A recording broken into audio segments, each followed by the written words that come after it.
నువ్వు ఒక్కసారి అభిషేకించబడినప్పటికీ ఆ అభిషేకము 3 కోణాల్లో పనిచేస్తున్నాయి. Are you may anoint more than 1 time, still the anointing is working in 3 dimensions. ఒక్కసారి కంటే ఎక్కువ మీరు అభిషేకించబడినప్పటికీ 3 కోణాల్లో అభిషేకం పనిచేస్తున్నాయి. God anointed David first time among his brothers. ఆయన సహోదరుల మధ్యలో దావీదు అభిషేకించబడ్డాడు. 1 Samuel chapter 16 verse 13. మొదటి సాముయేలు గ్రంథం 16వ అధ్యాయం 13వ వచనంలో మనం చూస్తున్నాం. మొదటిసార్లు దావీదు అభిషేకించబడ్డాడు. Then second time he was anointed by God among the tribe of Judah. యూదావారి మధ్యలో దావీదు రెండవసారి అభిషేకించబడ్డాడు. That we can see 2 Samuel chapter 2 verse 3 to 5. 2వ సాముయేలు గ్రంథం 2వ అధ్యాయం 2 నుండి 5 వచనాల్లో మనం చూస్తున్నాం. And third time also he was anointed by God among the whole Israel. 3వసారి అభిషేకించబడుతున్నాడు. 2వ సాముయేలు గ్రంథం 2 Samuel chapter 5 verse 2 to 5.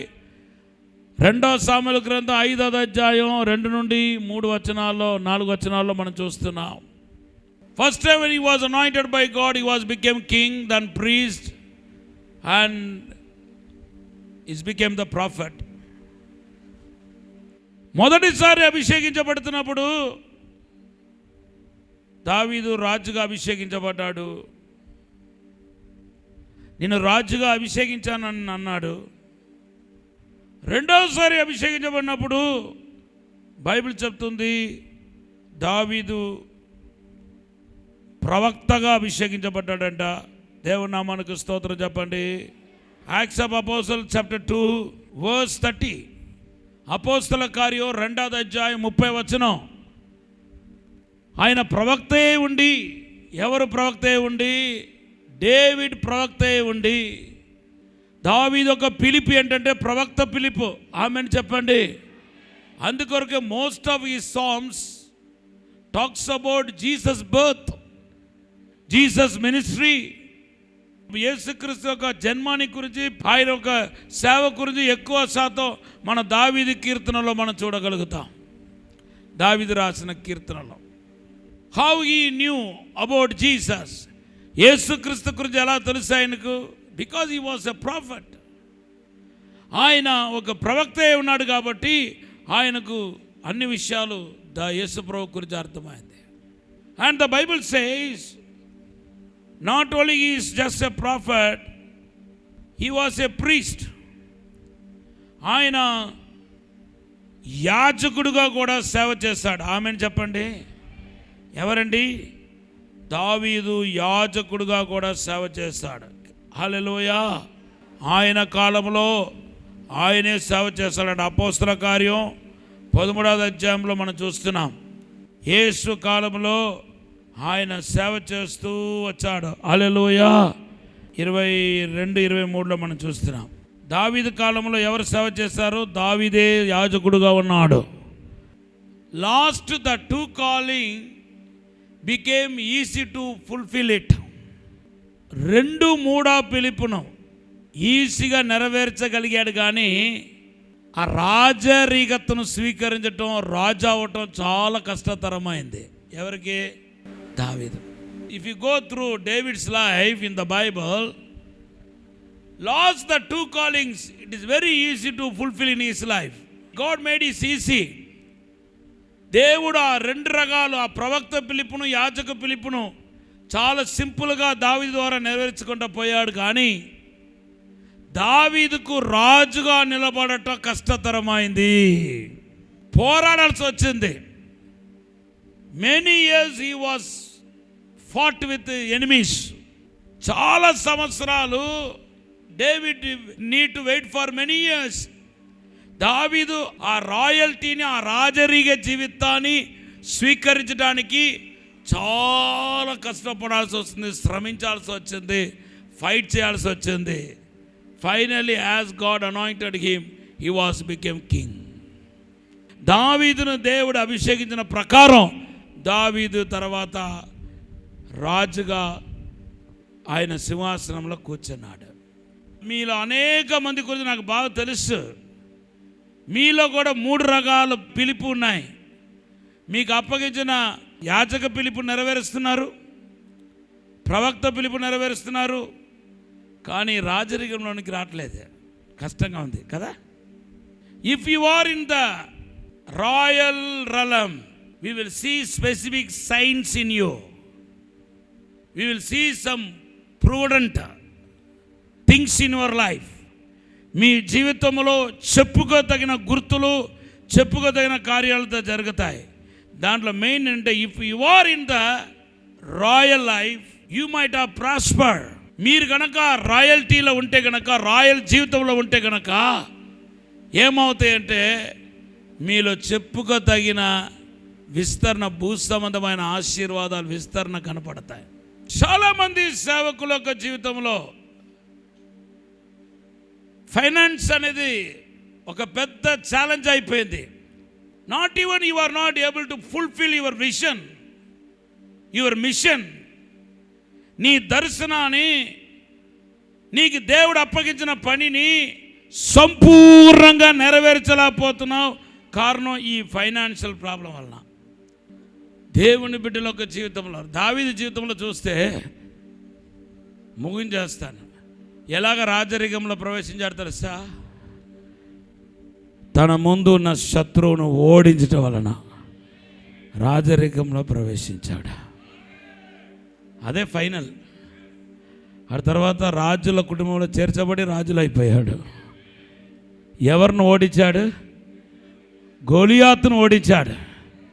మొదటి సామెల గ్రంథం 11వ అధ్యాయంలో గోలియాతును ఓడించిన తర్వాత, after overcome Goliath, David was became king. దావీదు రాజు అయిపోయాడు. దావీదుకు శత్రు ఏ రూపంలో వచ్చాడు? ఈరోజు మనకు శత్రు ఏ రూపంలో వస్తున్నాడంటే ఫరో రూపంలో శత్రు. దావీదు ముందు శత్రు ఏ రూపంలోకి వచ్చాడు? మనకు ఎవరి రూపంలో వస్తున్నారు? ఫరో రూపంలో. ఫరో ఐగుప్తుల రూపంలో. దావీదుకు గోలియాతు ఫిలిష్తీయుల రూపంలో. మనకు శత్రు ఫరో రూపంలో, ఐగుప్తుల రూపంలో. దేవుని నామానికి స్తోత్రం చెప్పండి. ఈ ఫరో అంత త్వరగా వంగడు. గోలియాతు ఎలాగైతే ఆ దినాలు సౌలు యొక్క సైనికులకు లొంగలేదు, ఇశ్రాయేలుకు లొంగలేదు, దావీదు యొక్క సహోదరులకు లొంగలేదు. కానీ దేవుని ఏర్పాట్లో ఉన్న దావీదుకు లొంగిపోయాడు. ఫరో దేనికి లొంగలేదు. ఫరో అయిన ప్రజలు దేనికి లొంగలేదు. కానీ ఫరోను జయిస్తే కానీ విజయం పొందటం, ముందుకు సాగటం అనేది జరగదు. అప్పుడు దేవుని తట్టు చూడగా బైబిల్లో రాయబడి ఉంది. ఏమని రాయబడి ఉందంటే, పశ్చిమ గాలి, ఒక బలమైన పై గాలి విసురగా దేవుడు దేన్ని పంపించాడంటే మిడతలను పంపించాడంట. ఆ మిడతలను బట్టి ఫరో ఒక నోరు ముయ్యబడ్డాయి. ఫరో యొక్క ప్రజలు అప్పటికే సగం ఊడిపోయిందనమాట. బలమంతా పోయింది. ఇంకా నిర్గమకాండ 10:15-16. అప్పుడు యెహోవా మోషేతో, మిడతలు వచ్చినట్లు ఐగుప్తు దేశం మీద నీ చెయ్యి చాపుము. అవి ఐగుప్తు దేశం మీదకి వచ్చి ఈ దేశపు పైరులన్నిటినీ, అనగా వడగండ్లు పాడు చేయనని వాటన్నిటినీ తినివేయనని చెప్పెను. 15. ఆ దేశము చీకటి కమ్మెను. ఆ దేశపు కూరగాయలన్నీ, ఆ వడగండ్లు వృక్షఫలములన్నిటినీ అవి తినివేసెను. ఐగుప్తు దేశం అంతటా చెట్లే గాని, పొలముల కూరయే గాని, పచ్చని దేదియు మిగిలి ఉండలేదు. అందరు నా వైపు చూడండి. దావీదు గొలియాతును ఓడించడానికి ఒక్క రాయితో ఆయన కొట్టి చంపాడు. దేవుని బిడ్డలారా, మనము ఫరో సైన్యాన్ని ఓడించడానికి మనకు దేవుడు ఇచ్చిన ఆయుధం ఏదంటే, దేన్ని బట్టి ఓడిపోయాడు, దేన్ని బట్టి బ్యాక్ అయ్యారు. మిడతలో బైబిల్ రాయబడి ఉంది, ఇది దేవునికి హాని తలపెట్టే మిడతలు కాదు. దేవుడు తన హస్తాన్ని చాపగా మిడతలు వచ్చి ఫరో హృదయాన్ని భయక్రాంతులుగా భయపెట్టినట్టుగా చేసింది. ఇశ్రాయేలు ప్రజలందరూ లొంగిపోయారు. అయ్యా స్వామి, మీరు దేశాన్ని విడిచి వెళ్ళిపోండి, ప్రతిమాలారు మేము ఓడిపోయామని ఒప్పుకుంటున్నామని కూడా చెప్పారు. ఈ మిడతకు నెగటివ్ అర్థం ఉంది, పాజిటివ్ అర్థం కూడా ఉన్నాయి. ఈ మిడతను దీన్ని రెండు రకాలుగా కూడా అర్థం చేసుకోవచ్చు. నేను పాజిటివ్లో వస్తున్నాను. When you come to John in the Baptist, the Bible says John in the Baptist regular food is ఈ లో కాస్ట్ అన్నమాట. బాప్టిజం ఇచ్చిన యోహాను యొక్క డైలీ ఆహారం ఏదంటే మిడత అని రాయబడి ఉంది. మత్తయి సువార్త 3వ అధ్యాయం 4వ వచనం, మార్కు సువార్త 1వ అధ్యాయం 6వ వచనం, Gospel of Matthew chapter 3 verse 4, Mark chapter 1 verse 6. ఈ యోహాను ఒంటె రొమ్మలను వస్త్రమును మొల చుట్టూ తోలుదట్టియు ధరించుకొనువాడు, మిడతలను అడవి తేనెయు అతనికి ఆహారము. హల్లెలూయా. Who is the John in the Baptist? He is the prophet. John baptism ఇచ్చిన యోహాను ఎవరంటే ఆయన ప్రవక్త. ప్రవక్తకు ఆహారం ఏమని రాయబడి ఉందంటే 2 రాయబడి ఉంది. ఆయన వస్త్రం గురించి రాయబడింది. అవన్నీ ఇప్పుడు మనకు పాయింట్ కాదు. ఇప్పుడు మన పాయింట్ ఏదంటే ఆయన ఆహారం, డైట్ ఏంటంటే, what is his diet? Number 1 honey, number 2 మిడత. దైవజనుడా, ప్రవక్త, నేను ప్రవక్త అంటున్న వాళ్ళు, నేను అపోస్తలు అంటున్న వాళ్ళు, నేను సేవకుడు అంటున్న వాళ్ళు, నేను పాస్టర్ని అంటున్న వాళ్ళు, మీ అనుదిన ఆహారమే నీ శత్రువులను ఓడించే ఆయుధమై ఉంది. Your daily bread, your food is your weapons. నీ అనుదిన ఆహారమే ఫరోను ఓడించే ఆయుధమై ఉంది. అనుదిన ఆహారమే ఫరోను జయించే ఆయుధమై ఉంది. హల్లెలూయా. ద్వితీయోపదేశ కాండం 8:3 డిట్రోమనీ చాప్టర్ 8 verse 3, మనిషి రొట్టి వల్ల మాత్రం కాదు, దేవుడు నోటిండు వచ్చే ప్రతి మాట వలన జీవిస్తాడు. What does mean? If you want to know the meaning, go to Deuteronomy chapter 8 verse 3. మీకు ఆ మత్తయి సువార్త 4:4లో ఉన్న అర్థం తెలియాలనుకుంటే మీరు ఒక్కసారి ద్వితీయోపదేశ కాండం 8వ అధ్యాయం 3వ వచనానికి వెళ్ళండి త్వరగా. ఆహారము వలననే గాక యెహోవా సెలవిచ్చిన ప్రతి మాట వలన నరులు బ్రతుకుదురని నీకు తెలియజేయుటకు ఆయన నిన్ను అణచి నీకు ఆకలి కలుగజేసి, నీవే గాని నీ పితరులే గాని ఎన్నడెరుగని మన్నాతో నిన్ను పోషించెను. హల్లెలూయా. ఇక్కడ is talking about Deuteronomy chapter 8 verse 3. Is talking about 2 types of food. Number 1, we can see with our eyes, our own eyes. మన కళ్ళుతో చూచే ఆహారం, అదే రొట్టి, అదే బిర్యానీ, అదే చికెను, అదే మటను, అదే ఫిష్, ఇంకా etcetera చూచుచున్నవి. But we cannot see. The one more food is there. We cannot see with our naked eyes. మనము కళ్ళతో చూడని unseen food are there. What is that? Unseen food. నీకు మరుగు చేయబడిన సత్యం ఏదైతే ఉందో అది అనుదిన ఆహారం అవుతాయి. రివల్యూషన్, దేవుని యొక్క వాక్యం ఒక revolution, God's revolution, word revolution. వాక్యములో ఉన్న మరుగైన విషయాలు నీకు బయలుపరచబడితే అదే నీ శత్రువును ఓడించే మిడత.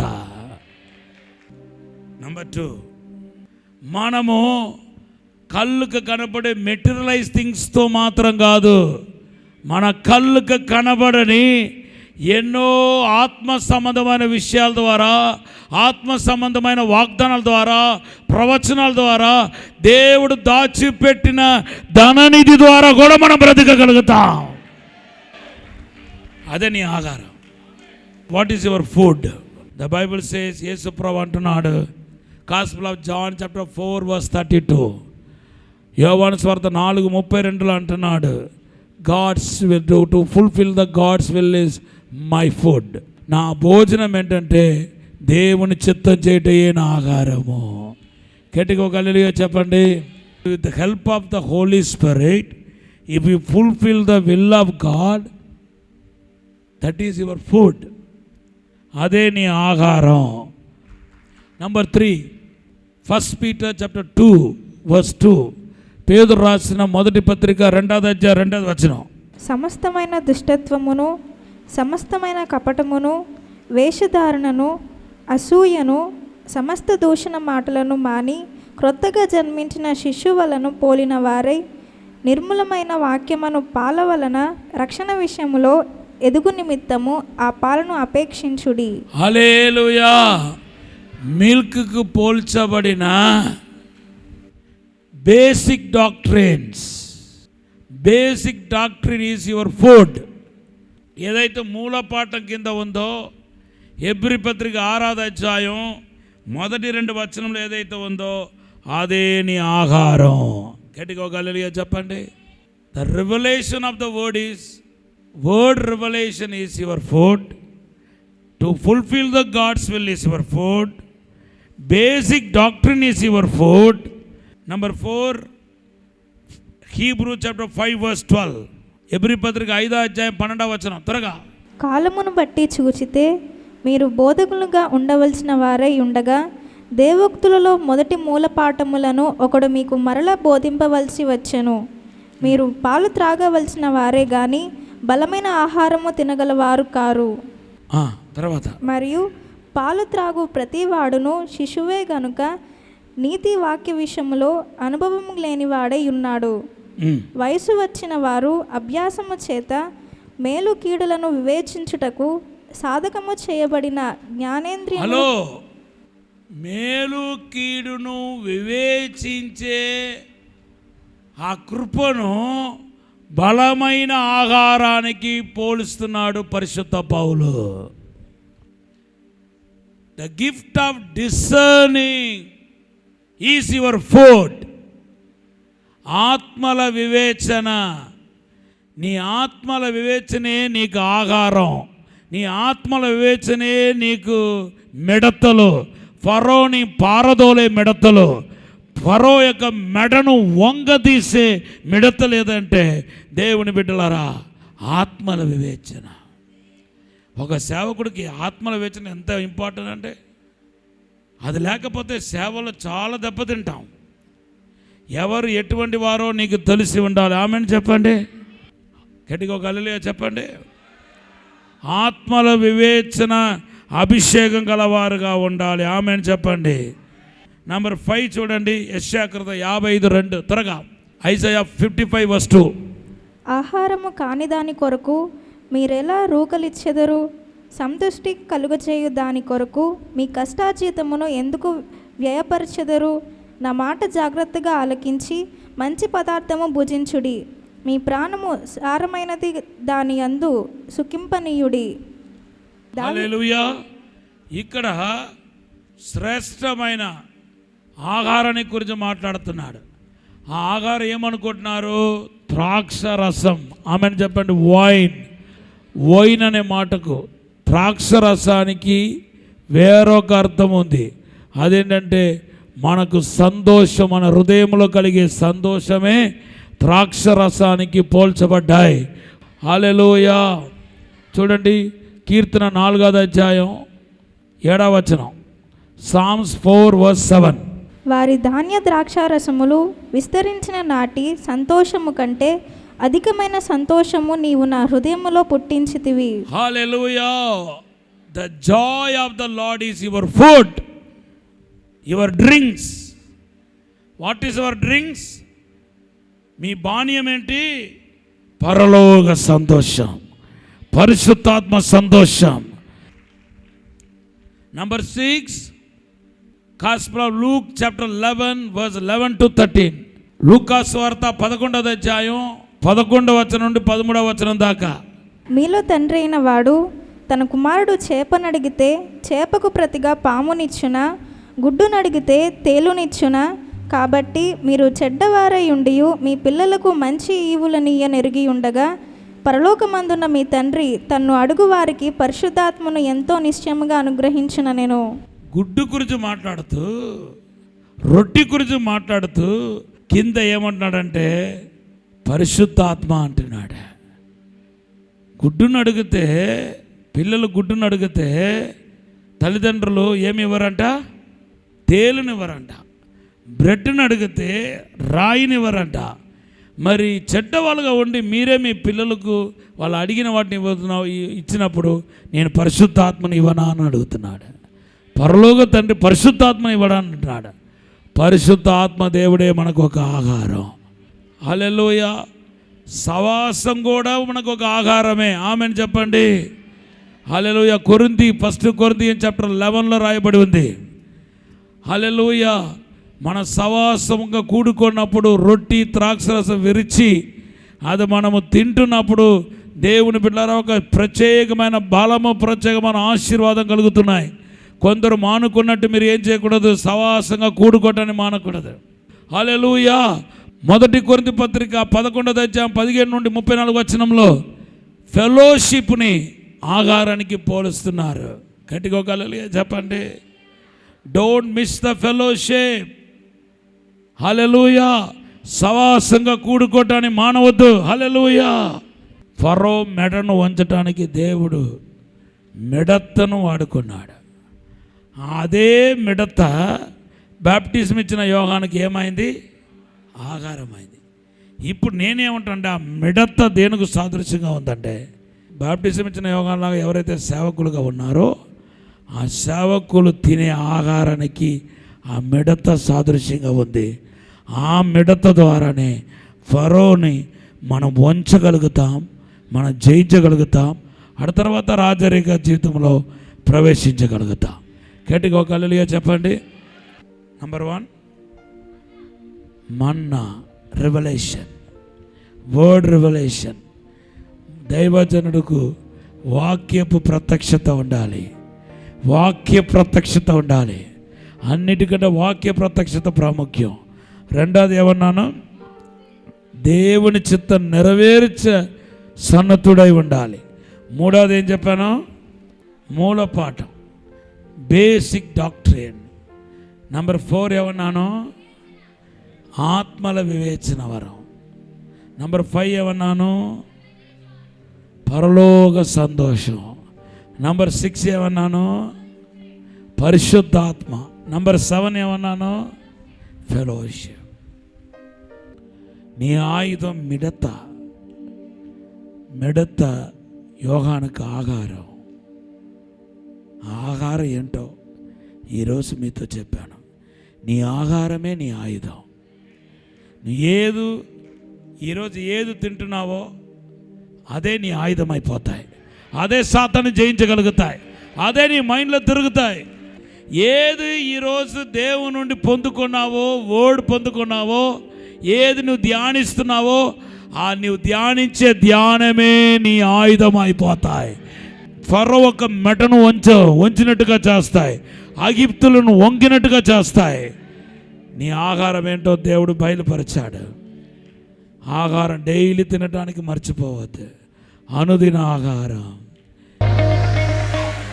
పరిశుద్ధము నమ్మకమైన మా పరలోక తండ్రి, ప్రభా, మేము రాజరికంలో ప్రవేశించాలంటే శత్రులను మెడను వంచాలని, దావీదుకు గోలియాతు శత్రువు అయితే మాకు ఫరో శత్రుగా ఉన్నాడు. ఆ శత్రువు ఒక మెడను వంచడానికి మిడతను మీరు పంపించినట్టుగా మా జీవితంలో మిడతను పంపించండి ప్రభా. శత్రువు యొక్క నైనా మెడను వంచలాగా సహాయం చేయండి. పరిశుద్ధాత్మతో నింపండి. అభిషేకముతో నింపండి, నీ ప్రసన్నముతో నింపండి.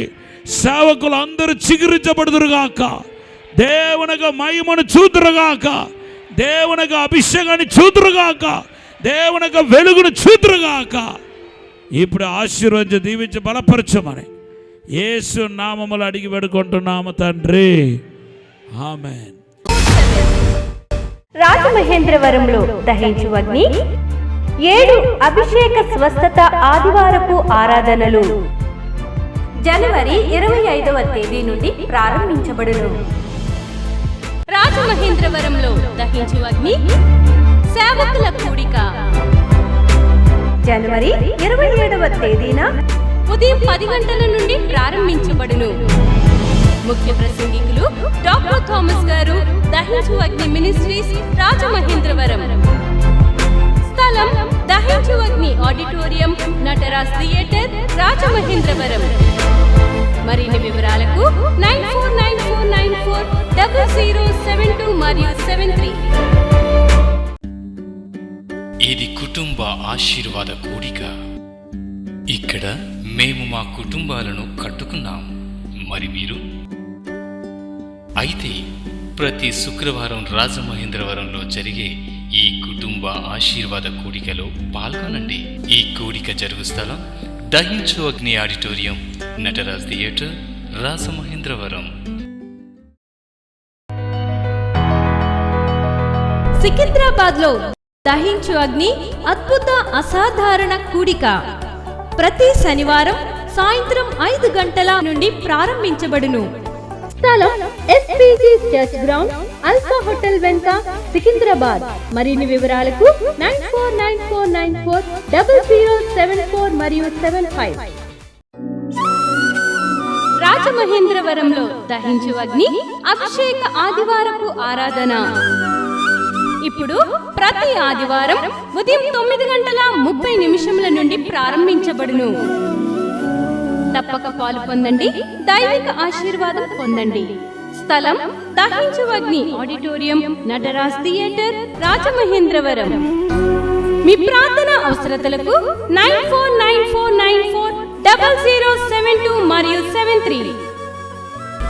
ఈ టీవీ కార్యక్రమాన్ని చూసి ఆశీర్వదించబడినట్లయితే దహించు అగ్ని టీవీ పరిచర్యకు మరియు బ్లెస్సింగ్ ల్యాండ్ కు సహకరించండి. దహించు అగ్ని trust current account number 357222444370, State Bank of India, main branch, Rajamahendravaram. My address doctor Thomas, దహించు అగ్ని మినిస్ట్రీస్, తుమ్మలోవా, రాజమహేంద్రవరం.